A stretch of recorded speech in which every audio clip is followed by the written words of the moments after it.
I'm sure by now all of you are aware that Woodmo are the online expert when it comes to spare parts. And the best point is that they have the spare parts for all vehicles available in India. So even if your car is out of production now, maybe you have a large generation model, even then they have the spare part available, they have the entire catalog. And the best point is that they have the same spare part from a host of different component makers, which gives you great flexibility in the pricing overall. So check them out today, check out the app, it's available both for iOS as well as Android devices, and also check out the website for the latest schemes as well as offers. So guys, welcome back to Auto Portal, and today we have the all-new Mahindra Scorpio Classic with us. We'll be talking in depth about the changes that have been made to the car, and as you all might be aware that Mahindra has decided to keep the original Scorpio on sale alongside the Scorpio N.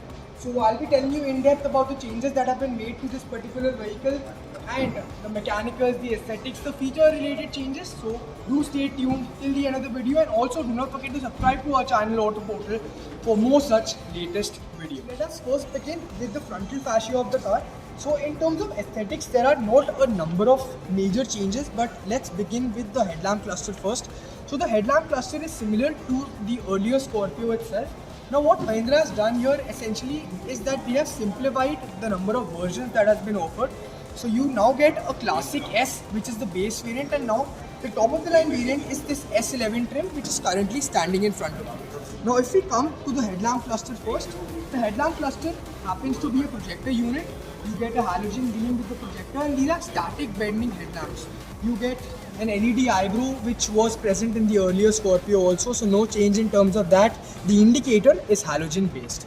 Now if I come to the Classic S variant, you won't be getting a projector headlamp setup in that basic trim. You get a basic conventional reflector based setup only.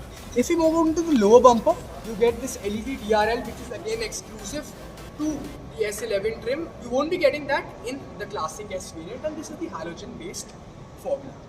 Now if I talk about the grille, you get Mahindra's signature design language. You get these chrome based claws along with the Twin Peaks logo, which is definitely going to attract your attention. This is the first time that the old Scorpio is seeing this logo. You get a silver skid plate over here, which is again exclusive to the S11 top of the line trim.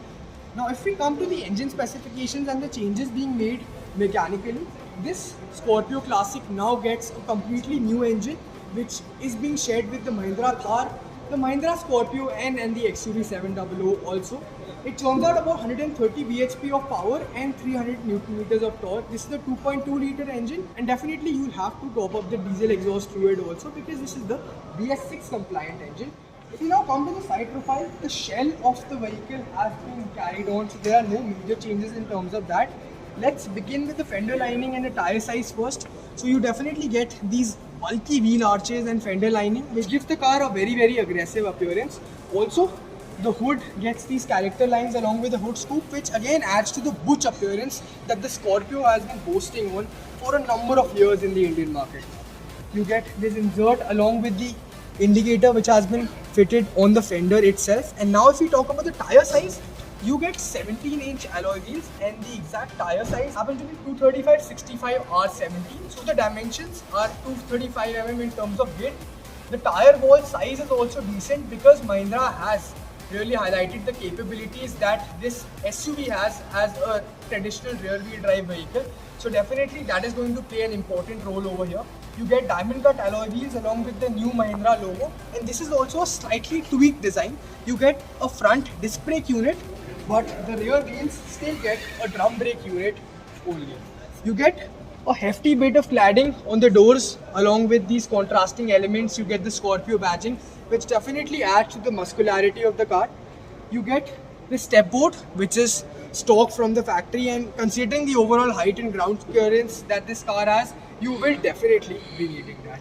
The ORVMs are electrically adjustable, not retractable, and that is also exclusive to the top of the line S11 trim only.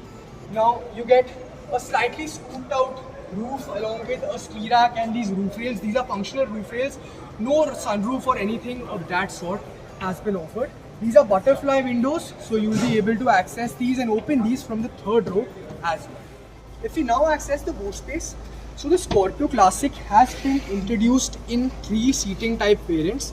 So the base variant can be opted for either a 9-seater or a 7-seater configuration, whereas the S11 top of the line trim that we are seeing here can be opted with either a 7-seater captain seat configuration or a bench seat configuration, which we'll be showing you in some time. So this is the captain seat configuration. You don't have a lot of boot space open when all 3 rows are up, but you can definitely fold these. So you have these toggles which can be pulled, and further the boot can be increased. So this is not the most practical way to increase the boot space, but definitely we've seen a similar setup on the Scorpio end as well. Let's move to the second row seating space and the interiors and talk about the features that have been offered over there. Dressing into the second row is fairly comfortable because of the step board that has been offered.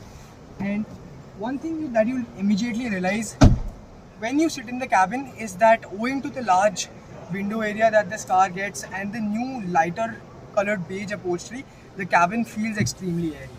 The front seat has been set to my height. My height is about 5 feet 9.5 inches, between 5 feet 9.5 and 5 feet 10 inches. And this is the amount of knee room that has been offered. I have good amount of knee room, and as I've already mentioned, this is the captain seat variant. So under that support is also actually extremely good. You get this contouring on the seats. These are fabric based seats, but you get this contouring which actually adds to the premium appeal. But unfortunately, there is no use of leather or any kind of premium materials throughout the interiors. You get these individual handrests, and you can also recline the captain seat. So you get a number of variations. You can also pull this seat back and forth, which again adds to the comfort levels, and you can also play with the amount of space that the third row passengers will be getting. The headroom, again, no issue in terms of that, owing to the scooped out roof that you get. So again, this is a double thumbs up on my behalf. You get twin reading lamps, so no issue in terms of that. You get rear AC vents which have been placed on the lower side, so definitely can't comment on the overall effectiveness, but these are decent as we've already seen throughout the years with the Mahindra Scorpio. You get a small cubby hole over here as well. You get this magazine holder on this seat, and you also get a phone holder, which increases the overall practicality of the car. Now if we move on to the third row, so ingressing into the third row won't be a very big task with the captain seat variant, but when I'm sitting here, so this seat has been set to my comfort level, and the front seat is also set to my driving position. So now if we have a look at the knee room, the amount of knee room is definitely not up to the mark. My knees are touching the front second row seat, so this third row is best suited for children or people of a shorter height. You get a reading lamp over here. The headroom again is not much of a concern because there is a scooped out roof that you get. One good thing here is that you get an armrest for the third row, which is definitely adding to the comfort levels. So here we are inside the cabin of the Scorpio Classic. So let's start with the changes that have been made. So first of all, the first thing you'll notice is of course the change in the tone of the interior overall. As I've already mentioned, the cabin feels really airy, and definitely lighter colors add a more premium quotient to the interior. So now you get a dual tone black and beige upholstery. So you will be getting these black plastics along with beige interiors throughout the cabin. You will be getting the new logo on the steering wheel. You get steering mounted audio controls on the left hand side and controls for cruise control that has been now offered on the S11 top of the line trim. So these controls have been placed on the right hand side. In terms of overall safety, you get dual front airbags, engine immobilizer, ABS with DVD, etc. So these are the basic features that you will be getting standard across the variants. The steering wheel is adjustable for tilt but not for telescopic, unfortunately, which is a slight miss in my opinion. On the left hand side you will be getting controls for the wipers, and on the right hand side you will be getting conventional controls for your headlamps.